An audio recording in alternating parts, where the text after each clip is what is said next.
الحلو بالنفوس مش باللزلوز او كان فرع لوز. هاللوز بالموز حبايب الجوز. طالعه اتكلم في حاجه تقريبا كلنا بنعاني منها يعني الا من رحم ربي، والسبب مش احنا، السبب يا اما الاهل يا اما الناس ملاش لازمه.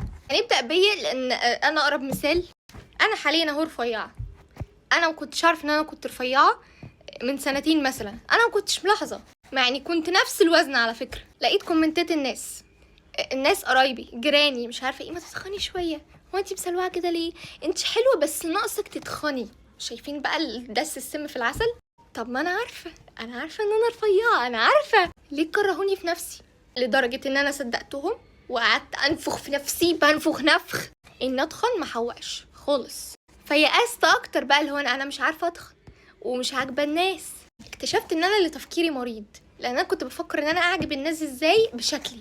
نجيب مثال العكس، واحده تخينه، واحده مثلا 60-70 كيلو او اكتر اقل ايا يكن، الناس شايفاها تخينه وخسي بقى مش عارفه ايه، انتي لو كنتي خاسه 5 كيلو كنتي هتبقي زي الفل.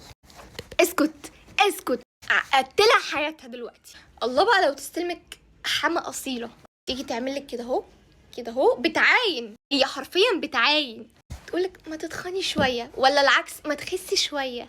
ولا تفكير الذكر مش الرجل اللي يقولك انا عايزها حاجه كده 65 ما تعديش 60، او عايزها سفلوته كده رفيعه.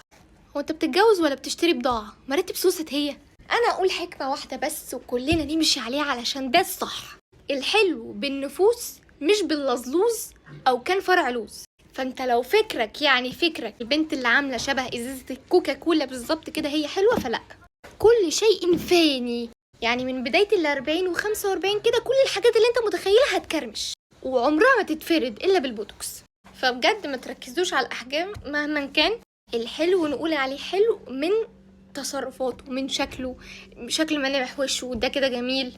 عمر معايير الجمال ما كانت بالجسم بل بالملامح او يعني بالطبع. فبجد خلي عندك ثقه في نفسك، محدش يقولك انت تخينه ولا رفيعه، انت اللي تحكمي بنفسك. انت لو عايزه تتخني علشان صحتك، عايزه خسي عشان صحتك مش شكلك. ولو شكلك مش عاجبك عايزه غيريه علشانك مش عشان اكس جربوع. شكرا، السلام عليكم.